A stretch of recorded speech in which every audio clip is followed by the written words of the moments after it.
한번 따라 하실까요? 성숙한 공동체를 만드는 사람들. 예, 한 7개월 정도 우리가 지금 민수기 강해를 했습니다.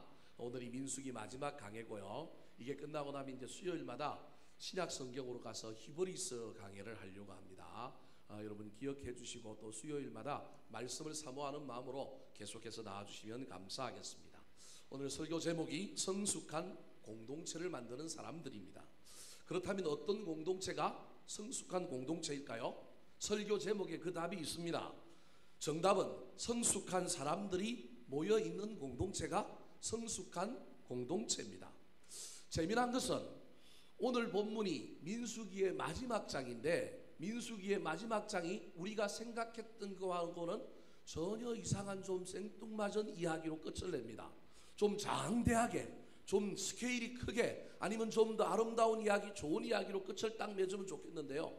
자세히 보면 좀 그렇지 않지만 언뜻 보면 땅 가지고 싸우는 문제의 이야기가 민수기 이야기의 마지막을 장식하고 있습니다. 그런데 재미난 것은 이 문제가 해피엔딩으로 끝났다라는 거예요. 주제가 좀 이상하긴 하지만 시작이 문제로 시작하였지만 문제가 어떻게 됐어요? 잘 해결되고 해피엔딩으로 끝난 것입니다. 좋은 공동체는 문제가 없는 공동체가 아니라 문제를 어떻게 풀어가느냐, 그 문제를 어떻게 해결하느냐가 공동체가 성숙하냐 성숙하지 아니하는가 하는 걸 결정합니다. 문제가 없을 수가 있다면 얼마나 좋겠습니까? 그런데 그런 공동체는 없습니다. 그것을 통하여 톱니바퀴가 서로 맞닿아서 서로 철을 연단하듯이 그렇게 부딪히고 깎여서 조화를 이루고 아름답게 만들어져 가는 것이 하나님 나라요 공동체라고 하는 사실을 기억하시기 바랍니다. 그렇다면 왜 오늘 본문이 그럼에도 불구하고 민수기 마지막을 장식하고 있는 이 이야기가 이 마지막에 있어야 할까요?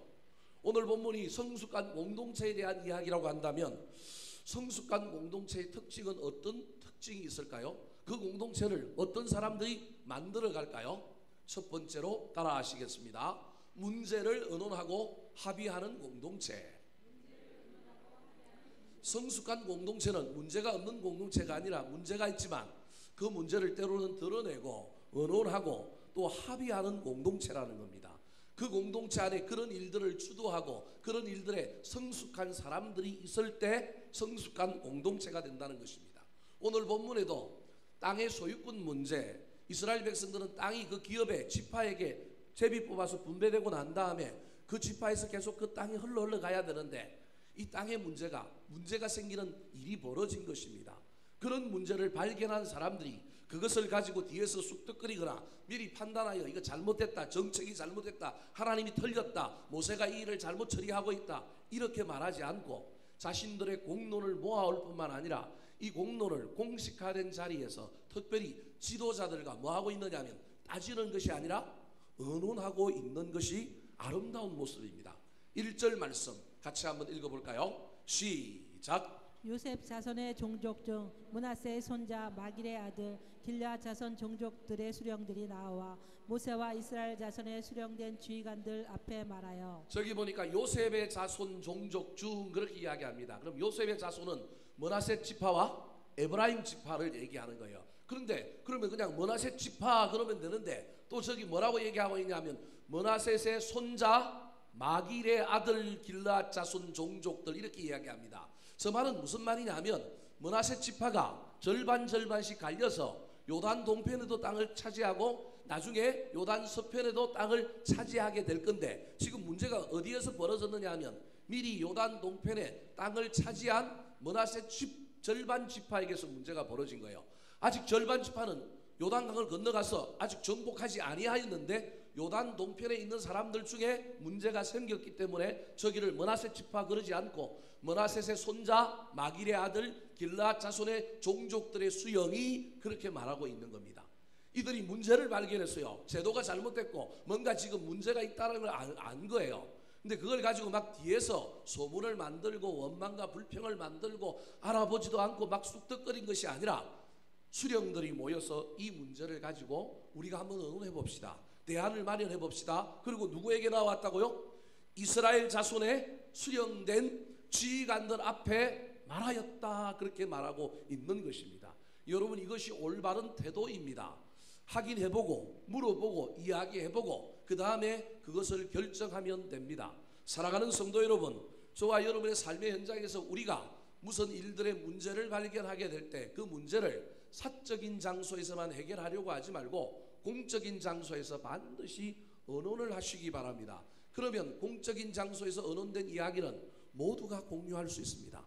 사적으로 해결하면 누구만 아느냐 하면 나랑 그 사람만 알게 되어서 또 다른 사람은 또 다른 시기에 그 문제를 봉착하게 되면 또 오해하게 되고 또 원망하고 또 불평하게 되는 것입니다. 그래서 성숙한 사람들은 공적으로 문제를 제기하는 거예요. 공적으로 문제를 제기하려면 이것이 옳은가 그런가 내가 따져봐야 되고 내가 어떻게 그 이야기를 잘할까 다시 그 말을 가다듬어야 되고 생각을 가다듬는 가운데 우리가 정제되고 거룩한 공동체로 나아갈 수 있는 장점이 생긴 것입니다. 그래서 여러분도 오늘 본문에 나오는 이 므낫세 절반 지파처럼 어떤 문제 앞에서 이렇게 행동하셨으면 좋겠습니다. 그런데 문제는 이렇게 행동하면 받아주는 사람이 어떻게 받아줘야 돼요? 잘 받아줘야 되는데 나는 이렇게 성숙하게 거룩하게 했는데 받아주는 사람이 안 받아주면 성질은 더 납니다. 차라리 내가 말 안 하고 있을 때보다 훨씬 더 마음이 상하게 되어 있습니다. 이때 모세가 취한 태도가 뭘까요? 문제를 제기하고 자신들이 본 문제에 그 여러 가지 잘못된 것이 있음을 알고 이 공론하여 문제를 제기한 이 므낫세 절반 지파의 사람들을 향하여 모세가 취한 행동은 무엇일까요? 5절 말씀 같이 한번 읽어보겠습니다. 5절입니다. 시작. 모세가 여호와의 말씀으로 이스라엘 자손에게 명령하여 이르되 요셉 자손 지파의 말이 옳도다. 자, 이야기를 들어준 것입니다. 아니 그 화면을 다시 한번 보여주시겠어요? 요셉 자손 지파의 말이 뭐하도다? 옳도다. 너희들이 말한 것이 틀리지 아니하였다라고 인정해주고 받아줬습니다. 그런데 저 받아주는 과정에 중요한 또 다른 중간 단계가 있었는데 그것이 무엇이냐 하면 저기 보십시오. 모세가 여호와의 말씀으로 이스라엘 자손에게 뭐하여 이르되 명령하여 이르되 그 말은 들은 이야기를 가지고 모세가 독단적으로 자기 리더십을 가지고 자기 식견과 자기 경험을 가지고 판단한 것이 아니라 오늘 본문에는 생략되어 있지만 모세가 이 이야기를 가지고 누구에게 나아갔다라는 거예요? 하나님께 나아가서 기도하고 하나님께 묻고 하나님의 음성을 들었고 그 음성을 가지고 지금 말함으로 저기에 뭐라고 이야기하고 있냐면 명령이라고 하는 단어를 쓰고 있는 것입니다. 이해되셨습니까?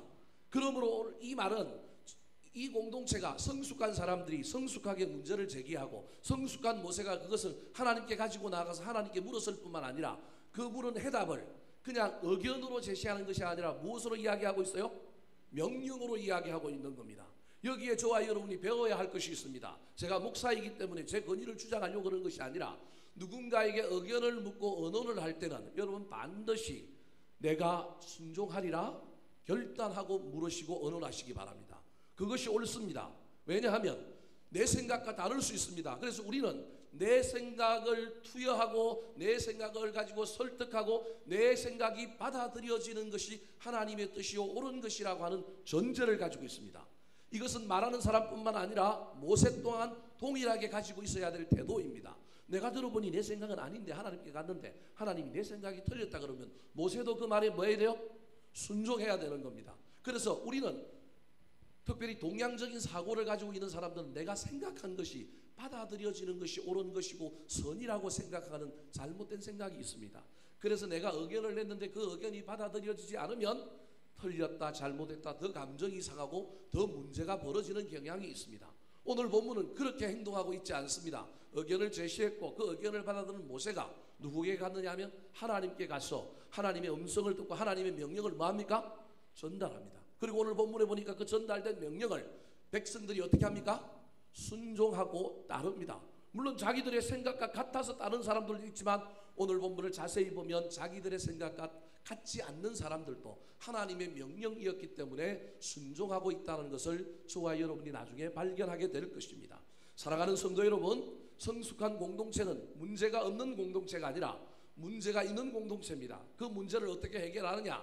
때로는 그 문제의 해결책이 내 생각과 다를지라도 어떻게 반응하느냐가 성숙한 공동체를 만든다는 사실을 잘 기억하여서 저와 여러분도 이런 성숙한 공동체를 만드는 사람들이 되시기를 예수님의 이름으로 축원합니다. 두 번째, 어떤 공동체가 성숙한 공동체일까요? 따라 하시겠습니다. 기업을 보존하고 지키는 공동체. 자, 므낫세 지파가 문제를 제기했습니다. 그리고 그 문제를 가지고 모세는 하나님께 나아가서 하나님의 음성을 듣고 하나님의 대답을 들어서 이 백성들에게 전달했습니다. 그리고 그 백성들은 나중에 그 명령에 순종했습니다. 그렇다면 이 므낫세 지파가 제기한 문제는 무엇일까요? 2절 말씀 같이 한번 읽어보겠습니다. 시작. 이르되 여호와께서 우리 주에게 명령하사 이스라엘 자손에게 제비 뽑아 그 기업의 땅을 주게 하셨고 여호와께서 또 우리 주에게 명령하사 우리 형제 슬로보앗의 기업을 그의 딸들에게 주게 하셨은즉. 자, 저기 보니까 반복되는 말이 여호와께서 우리 주에게 명령하사라고 하는 말입니다. 저 주가 누구냐면 모세를 의미합니다. 그게 두 번이나 나옵니다. 그 말은 하나님께서 모세를 통하여 여기는 확정하신 뭐냐면 율법이다, 그런 말입니다. 율법으로 정해진 내용이라는 거예요. 그럼 율법으로 정해진 내용이 두 가지인데, 첫 번째가 뭐냐 하면 제비를 뽑아서 이스라엘 백성들에게 뭘 나눠줬어요?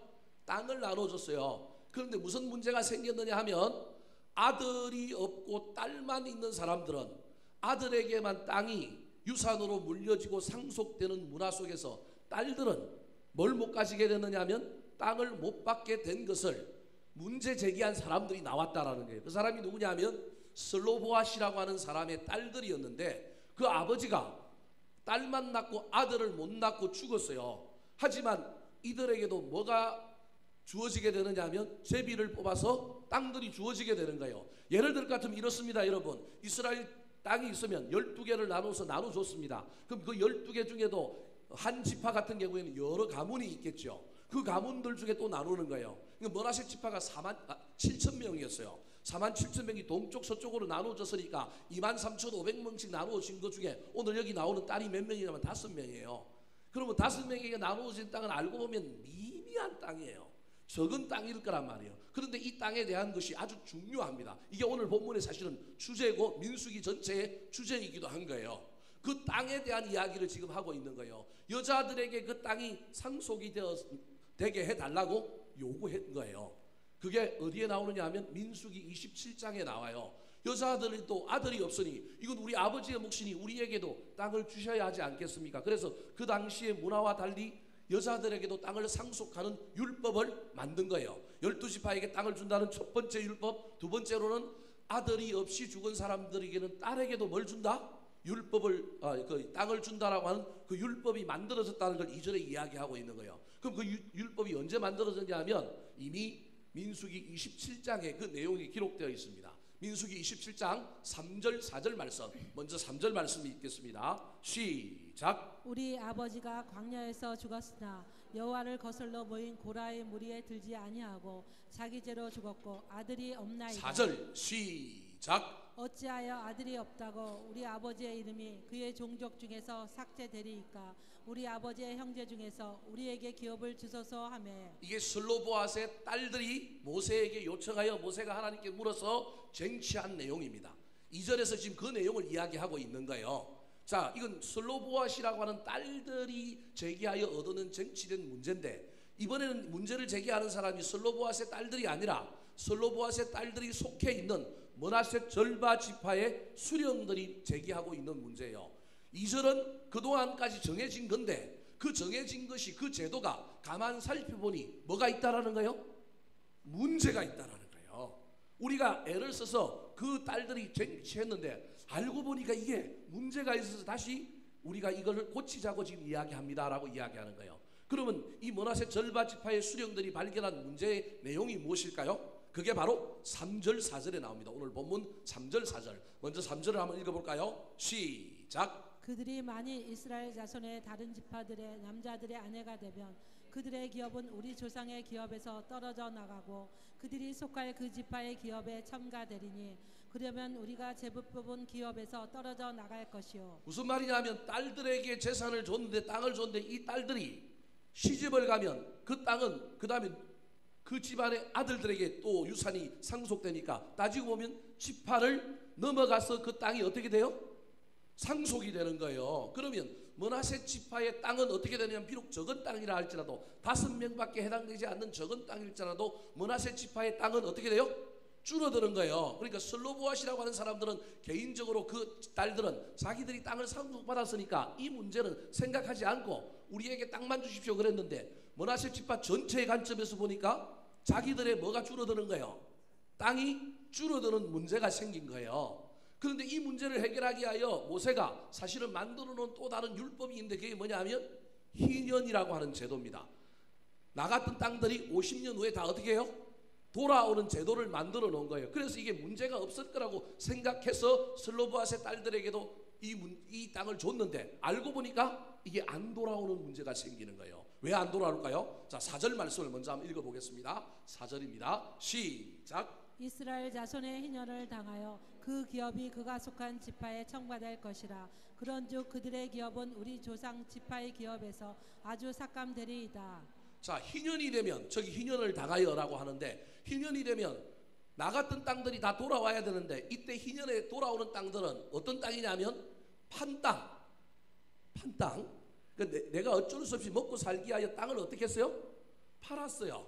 그런데 50년이 되면 이 땅은 누구에게로 돌아오냐면 판 사람들에게 돌아오는데 그 사람이 죽으면 그 아들들에게 그 자손들에게 돌아오는 거예요. 근데 저건 판 땅이 아니라 슬로보앗의 딸들에게는 뭐한 땅이에요? 상속한 땅이란 말이에요. 상속한 땅은 희년의 법의 대상이 아닌 거예요. 그래서 저 땅은 나중에 50년이 지나도 므낫세 지파에게 돌아와야 안 돌아와요? 안 돌아오는 거예요. 이걸 누가 발견했느냐 하면 므낫세 지파의 수령들이 발견한 거예요. 슬로보앗이라고 하는 사람의 딸들의 입장에서 보면 자기들의 문제는 해결했는데 지파 전체에서 보면 이게 해결이 안 된 거예요. 그래서 이게 문제입니다. 이 문제는 지금 잘못됐습니다. 이걸 좀 해결해 주십시오라고 이야기하는 거예요.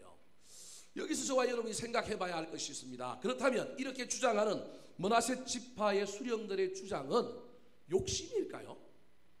5명의 땅, 그거 얼마 될까요? 47,000명 중에서 또는 나누면 23,500명 중에서 그 땅을 나눴는데 23,500명에게 각각 땅을 줬단 말이에요. 그리고 그 땅이 이제 후손들에게 상속이 돼서 계속 갈 건데 그 23,000명 중에서 슬로보앗의 딸은 5명인데 이 5명에게 땅을 주었으면 그 땅의 크기가 얼마인지는 알 수 없지만 이게 몇 평이 안 될 거란 말이에요. 그 몇 평이 안 되는 것이 우리 지파에서 다른 지파로 넘어가는 것이 아까워가지고 지금 잘 굴러가는 이 공동체 율법을 수여받고 이제 가나안 땅을 향하여 진군하려고 하는 이 2세대들의 이 행진 앞에서 손을 들고 나아가고 이 문제를 제기하면 어떤 사람들은 아이고 저것들 욕심쟁이, 저것들 저 괜히 분란을 일으키고 있네, 좀 작지, 좀 양보하지, 이렇게 이해할 수 있는 상황이라는 말입니다. 그렇다면 과연 이게 그런 문제일까요? 민수기라고 하는 전체 입장에서 보면 결코 그렇게 이해하면 안 되는 문제가 여기에 있습니다. 이게 제가 뭐라고 얘기했냐면 이게 기업이라는 겁니다. 기업을 여러분이 쉽게 이야기하기에 제가 이렇게 이야기해 볼게요. 기업을 믿음, 구원, 천국, 영생 이렇게 이야기를 해볼게요. 이스라엘 백성들에게 이 당시에 이 기업은 그냥 땅이지만 이게 영적으로 해석하면 오늘날의 저와 여러분의 삶에 있어서 이건 뭐냐 하면 믿음이란 말이에요. 믿음은 작을지라도 포기하면 된다 안 된다? 안 된다. 구원은 포기할 수 없는 거라는 거예요. 그런 차원에서 이 사람들이 지금 접근하고 있다. 오늘 이 본문이 마지막에 이 땅의 문제가 이렇게 기록되어 있는 이유는 가나안 땅을 향하여 들어갈 그 이스라엘 백성들의 이야기를 통하여 오늘날 이 땅에서 저 천국을 향하여 살아가는 저와 여러분이 반드시 포기하지 않고 지켜야 할 것, 좀 쪼잔해 보이고 좀 사람들에게 야 너는 너무 욕심 부리는 거 아니냐 그러더라도 이건 욕심의 차원이 아니라 절대 포기하면 안 되는 것이 있는데 그것이 뭐라는 거예요? 그것이 기업이라는 거예요. 기업. 사랑하는 성도 여러분, 이걸 누가 알게 되느냐 하면 모세가 기도하는 가운데 알게 된 거예요. 성경에는 기록하고 있지만 하고 있지 않지만 모세가 이걸 가지고 하나님께 물었는데 하나님이 다 해석해 준 것 같아요. 그래서 모세가 5절에 요셉 지파의 이 주장을 향하여 뭐라고 얘기해요? 너희가 옳도다. 요셉 지파가 옳도다. 그래놓고 하나님이 모세에게 지혜를 주셔서 이 땅의 문제를 해결할 수 있는 방법을 그에게 알려주신 거예요. 그게 8절 9절 말씀입니다. 자, 8절 9절 같이 한번 읽어보겠습니다. 8절만 읽어보겠습니다. 시작. 이스라엘 자손의 지파 중 그 기업을 이은 딸들은 모두 자기 조상 지파에 종족되는 사람의 아내가 될 것이라. 그리하면 이스라엘 자손이 각기 조상의 기업을 보존하게 되어. 자, 시집을 어디로 가면 된다는 거예요? 자기 지파로 가면 이 땅이 지파의 경계를 넘어가지 않고 여전히 지파 안에 있는 거라는 거예요. 그러니까 문제가 없다라고 한 이 지혜를 하나님이 모세에게 알려주셔서 모세가 이것을 백성들에게 이야기하는 거예요. 그러므로 여러분 보십시오. 질문하는 사람들의 문제도 해결됐고, 그들을 향하여 너희들이 가지고 있는 생각이 욕심이 아니고 거룩한 하나님이 주시는 소명이다, 잘했다, 옳다라고 이야기해 줌으로 말미암아 공동체에 있는 사람들도 만족하고 주장한 사람들도 괜찮고 모든 것이 합력하여 선을 이루는 놀라운 이야기가 여기 나타난 거예요. 그런데 이 이야기의 핵심은 뭐냐면 이 일을 통하여 이스라엘 백성들 전체에게 주어진 놀라운 메인 아이디어 하나는 땅은 뭐 하면 안 된다? 포기하면 안 된다? 양보하면 안 된다라고 하는 중요한 아이디어를, 중요한 주제를 이스라엘 백성들이 이 사건을 통하여 어떻게 된 거예요? 다 각인하게 된 거예요. 그래서 장차 가나안 땅에 들어가면 하나님이 우리에게 주신 땅은 양보하면 안 돼, 이건 빼앗기면 안 돼라고 하는 믿음의 중요한 정신이 생기게 만들기 때문에 이 이야기가 민수기의 마지막에 기록되어 있다는 겁니다. 사랑하는 성도 여러분, 이 이야기를 오늘을 살아가는 저와 여러분에게 그대로 적용하면 저와 여러분은 이 기업을 지켜야 합니다. 이 기업을 지키지 않으면 큰일 납니다. 오늘 본문에 보면 결혼이라고 하는 것이 나오고 기업이라고 하는 것이 나옵니다. 그러므로 다르게 이야기하면 결혼보다 뭐가 더 중요하다고요? 예, 이렇게 이야기하면 여기 이제 딸 가진 부모들은 다 기분이 묘할 텐데, 여러분 이 해석이라고 하는 사실로 이해하시기 바랍니다. 결혼보다 뭐가 더 중요하다고요? 기업이 중요하다라는 거예요. 결혼은 유익한 거예요, 형통한 거예요, 복인 거예요, 편리한 거예요. 근데 때로는 우리가 기업을 위하여, 믿음과 천국과 구원과 영생을 위하여 무엇을 제한하고 포기해야 되느냐면, 포기까지는 아니더라도 내 자유를 가지고 선택할 수 있었는데 그걸 제한할 수 있어야 한다는 거예요. 그 기업을 저와 여러분이 지키고 있는가? 주일이라고 하는 기업, 주일 성수라고 하는 기업, 내가 가지고 있는 내 나름대로의 기업들이 우리에게 다 있는데 그 기업을 지키려고 노력하는 사람들 때문에 공동체가 거룩해진다는 거예요. 그 공동체가 본질을 잃어버리지 않고 간다는 사실을 기억하시기 바랍니다. 오늘날 한국교회가 이 영적인 기업들을 많이 잃어버려서 기업보다도 뭐가 훨씬 더 앞장서고 있느냐면 결혼이 앞장서고 있는 그러한 추세가 공동체 안에 있습니다. 사랑하는 성도 여러분, 결혼하지 마라, 결혼을 누리지 말라는 얘기가 아니라, 여러분 제가 말하는 결혼은 남녀가 시집가는 결혼은 아닙니다. 여러분 제가 아까 해석해 드렸습니다. 저와 여러분의 삶 속에 있어서 우리가 빼앗기지 말아야 할 기업, 지켜야 할 기업이 무엇인지를 잘 깨닫고 그 기업을 지키면 성숙한 공동체, 거룩한 공동체가 된다는 사실을 기억하여 우리도 그 기업을 지키며 나아가는 아름다운 사람들 되시기를 예수님의 이름으로 축원합니다. 세 번째로 어떤 공동체가 성숙한 공동체일까요? 첫 번째는 어떤 공동체라고요? 문제를 의논하고 합의하는 공동체. 두 번째로는요, 기업을 보존하고 지키는 공동체. 그때 하나님께서 지혜를 주셔서 서로가 다 윈윈할 수 있고 공동체를 더 풍성하게 만드는 놀라운 일을 주실 것이라는 거예요. 세 번째 성숙한 공동체입니다. 따라 하시겠습니다. 순종하는 사람들로 유지되는 공동체. 자, 이거 철저히 인간적인 측면에서 한번 생각해 봅시다.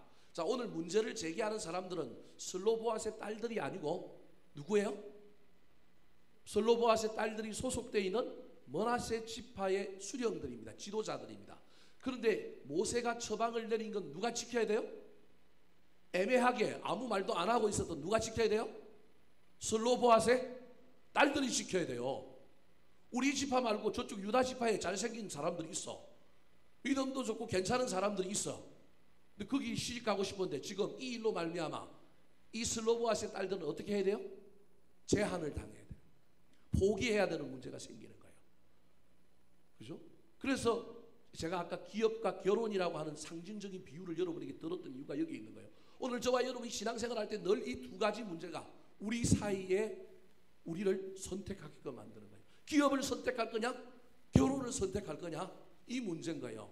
그런데 이때 슬로보앗의 딸들이 난 순종할 수 없어. 난 우리 땅을 받았고 나는 더 좋아하는 사람들이 난 다른 지파에 있으니 난 순종하지 못하고 난 그것을 따르겠소라고 말할 수 있는데도 불구하고 이 슬로보아스의 딸들이 공동체를 위하여 하나님의 거룩한 명령을 붙들고 자신들의 자유를 제한하고 그 자유 제한한 속에 기업을 더 선택하는 일들을 감당하는 거예요. 그게 오늘 10절 11절 말씀입니다. 같이 한번 읽어볼까요? 시작. 슬로보아스의 딸들이 여호와께서 모세에게 명령하신 대로 행하니라. 슬로보아스의 딸 밀라와 다르샤와 호글라와 밀가와 노아가 다 그들의 숙부의 아들들의 아내가 되니라. 여러분 보십시오. 슬로보아스의 딸들이 여호와께서 모세에게 명령하신 대로 뭐하니라? 행하니라. 뭐한 거예요? 순종한 거예요. 근데 여러분 11절에는 그 순종이 너무 희생이 커요. 므낫세 지파에 있는 모든 사람들도 아니고요. 누구에게 시집을 가요? 숙부의 아들들에게, 따지고 보면 사촌들에게, 뭐 예를 들 것 같으면 사촌들에게 시집 가는 거예요. 오늘날 문화에서는 이해가 안 되지만 그 당시에는 종내혼이 허용이 됐단 말이에요. 이게 건친들끼리, 친척들끼리 결혼하는 문화가 있었단 말이에요. 아브라함의 아내 사라가 남이 아니고 뭐예요? 친척이라니까요. 그죠? 친척이다. 육촌이란 말이에요. 육촌. 그러니까 그 시대는 그런 문화가 있었기 때문에 이건 문제가 되는 건 아닌데, 중요한 건 여러분 제가 오늘 저 화면에는 띄우지 아니하였지만 오늘 성경에 보면 6절에 재미난 표현을 쓰고 있습니다. 우리 6절 성경책을 보고 한번 읽어볼까요? 6절입니다. 시작. 슬로보아스의 딸들에게 대한 여호와의 명령이 이러하니라. 이르시되 슬로보아스의 딸들은 마음대로 시집가려니와 오직 그 조상 지파의 종족에게로만 시집갈지니. 예, 마음대로 해놓고 그 다음에 뭐 하고 있어요? 종족들에게 제한하고 있는 거예요. 이게 우리 그리스도인들의 삶입니다. 죄송한 표현이지만 마음대로 해놓고 우리가 원하는 대로 다 할 수 있지만 또 뭐가 있어요? 한계가 있는 거예요. 이때 우리가 순종하느냐 순종하지 못하느냐의 문제가 남아있는 거예요. 발상을 좀 다르게 해서 만약에 이때 슬로보아스의 딸들이 막 이때 반기를 들고 난 그렇게 할 수 없다 그러고 왜 그래야 되냐 그러고 왜 우리만 희생해야 되냐 그러고 내가 좋아하는 사람인데 난 거기 시집 가겠다 그러고 만약에 이런 일들이 일어났다 칩시다. 그러면 이게 어떻게 됐을까요? 예, 하나님께서 모세를 통하여 궁극적으로 이 백성들에게 주고 싶었던 땅의 문제, 땅이 중요하다. 너희들 가나안 땅에 들어가면 그 땅 반드시 차지해라라고 하는 이 중요한 메인 아이디어는 사라져버릴 뿐만 아니라요, 공동체는 삽시간에 문제가 생기는 거예요. 지금 한 마음이 되어서 이 율법의 메시지가 끝나고 난 다음에 그 다음에 어디로 가야 돼요? 요단강 건너서 가나안 땅을 향하여 진군해 가야 되는 시기란 말이에요. 그런데 이때 이 문제로 인하여 막 공동체가 시끄러지면 얼마나 힘들겠어요. 누가 이런 상황이니까 너 순종해 그러지도 아니하였는데 이 슬로보아스의 딸들이 자원하여 뭐하고 있는 겁니까? 순종하고 있는 거예요. 얼마나 멋집니까? 성숙한 공동체는 이런 사람들이 있다는 거예요. 여기서 저와 여러분이 한번 생각해야 될 궁극적인 문제가 있는데, 제가 아까 서두에 왜 하나님께서는 민수기의 마지막을 우리가 좀 보기에 좀 좋지 못한 땅 갖고 서로 뭐 싸우는 문제, 이런 문제의 이야기로 이 민수기를 끝내고 있을까? 아닙니다. 이건 의도적인 겁니다. 하나님 나라라고 하는 것은, 특별히 우리가 보통 나라라고 하는 것은 나라에 3요소가 있는데, 첫 번째가 뭐예요? 땅. 두 번째가 뭐예요? 백성. 세 번째가 뭐예요? 주권. 이게 나라의 3요소라는 거예요. 마찬가지로 지금 이스라엘 백성들이 가나안 땅 들어가서 하나님 나라 신성 국가를 만들어야 되는데, 오늘 이야기를 통하여 이 세 가지에 대한 교훈을 이스라엘 백성들에게 다 주고 있는 거예요. 땅은 반드시 뺏기면 안 되고 뭐 해야 돼? 사지해야 돼. 붙들어야 돼. 그 얘기를 오늘 본문을 향하여 하고 있는 거예요. 너희들 가나안 땅 들어갈 거야. 그러면서 가나안 땅에 들어가서 이스라엘 백성들이 앞으로 살아야 될 이야기의 중요한 핵심을 슬로보아시라고 하는 여인들의 이야기를 통하여, 이들을 봐라. 이들은 안 주겠다고 하는 땅을 유산으로 받았다. 므낫세 지파는 거기다가 땅이 경계를 넘어가서 다른 지파에 갈 수 있는 그 땅을 이렇게 문제 제기하여 그들은 끝까지 이 땅을 뭐 했다? 사수했다. 천국은 사수하는 거야. 구원은 사수하는 거야. 가나안 땅 가서는 절대 땅 뺏기면 안 돼. 그 땅 뭐해? 차지해라고 하는 메시지를 이 이야기를 통하여 주는 거예요. 또 하나는 오늘 모세가 그래서 명령하잖아요. 근데 그 명령이 가지고 있는 의미가 하나님의 주권이란 말이에요. 하나님의 주권이 다스려지고 통용되는 공동체, 그리고 그 하나님의 주권에 순종하는 슬로보아스의 딸들의 이야기를 통하여 백성은 하나님의 주권에 순종하는 사람들이 있는 공동체여야 한다. 가나안 땅에 가서도 그 땅도 하나님의 통치가 이루어질 거야. 너희들이 문제가 생기고 언론해야 되고 뭘 결정해야 될 때 최고의 권위는 누구에게 있어? 하나님에게 있어. 주권은 하나님에게 있는 거야. 결정은 내가 하는 거야. 그런데 너희들은 뭐 하면 돼? 이게 뭐 로봇식으로 기계적으로 맹목적으로 순종해라는 것이 아니라 거기에 많은 사람들이 있느냐 하면 순종하는 사람들이 있어. 그런데 여자도, 죄송합니다, 여자들을 폄하하려고 그러니까 그 시대 여자들이 인간이 아니었는데, 여자도, 이런 여자들도, 연약한 여자들도 하나님의 명령에 뭐 하더라? 순종하더라. 그러면 남자들은, 그러면 두령들은, 그러면 지도자들은 뭐 해야 돼요? 더욱더 순종해야지라고 하는 이 세 가지, 땅과 백성과 주권의 문제를 이 이야기를 통하여 다 이야기하고 있는 거예요. 사랑하는 성도 여러분, 이 이야기가 오늘을 살아가는 저와 여러분의 하나님 나라에도, 우리 덕양중앙교회도, 여러분의 개인의 가정에도 이 이야기가 온전히 통역되었으면 좋겠습니다. 가정에서 우리 자녀들의 기업, 천국 믿음이라고 하는 것을 빼앗기지 아니하였으면 좋겠습니다. 저와 여러분이 끝까지 이 기업을 붙들고 천국까지 갔으면 좋겠습니다. 우리 가정에도 우리 공동체에도 하나님의 주권과 통치가 온전히 이루어져서 모든 것의 최고의 해석은, 최고의 주권은 하나님이었으면 좋겠고, 그 하나님의 명령이 그러하시다면 저와 여러분이 전부 순종하고 그 말씀대로 행할 수 있는 믿음의 주인공들이 다 될 수 있기를 우리 구주 예수 그리스도의 이름으로 축원합니다. 기도하겠습니다. 하나님 아버지, 참 고맙고 감사합니다. 6, 7개월 동안 민수기를 공부하며 달려오게 하여 주시니 고맙고 감사합니다. 하나님, 민수기는 원래는 강야에서라고 하는 책 제목이었습니다. 인생의 강야에서 우리가 닳고 닳았지만 마지막에 궁극적으로 만들어져야 될 하나님의 백성의 사람들은 순종하는 사람들입니다. 하나님의 주권을 인정하는 사람들입니다. 마지막에는 반드시 땅을 빼앗기지 않고 기업을 빼앗기지 않고 차지하는 백성이라고 하는 사실을 우리에게 알려주고 있습니다. 오늘을 살아가는 우리들도 인생의 강야길을 가고 있지만 그 강야의 마지막이 하나님께서 한 연약한 슬로보앗의 딸들이라고 하는 사람들을 통하여 우리에게 이야기하고 있는 이 이야기는 오늘을 살아가는 우리가 큰 위대한 인물이 아니고 비록 연약한 인간이라 할지라도 우리 또한 슬로보앗의 딸들처럼 이 세 가지를 붙들어야 하는 존재임을 알게 하여 주시니 고맙고 감사합니다.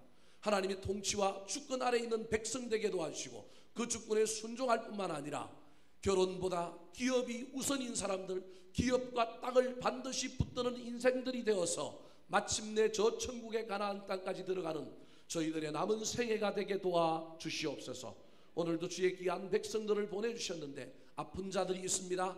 사모하며 나올 줄 믿고 나와싸우니 주여 고쳐주시고 회복시켜 주시옵소서. 감사드리오며 이제는 우리 구주 예수 그리스도의 은혜와 하나님 우리 아버지의 무한하신 사랑과 성령님의 감동감화 이로교통 인도하심이 땅과 백성과 주권이라고 하는 하나님 나라의 세 가지 요소가 온전히 이루어지는 우리 덕양중앙교회의 미래와 그곳에서 내가 순종하는 백성, 땅을 차지하는 백성으로 남아 있겠습니다. 사회생활에서도 가정에서도 이 놀라운 진리를 붙들고 살겠습니다. 다짐하며 나아가는 주의 백성들 머리머리 위에 이제로부터 영원까지 함께 하옵시기를 간절히 축원하옵나이다. 아멘.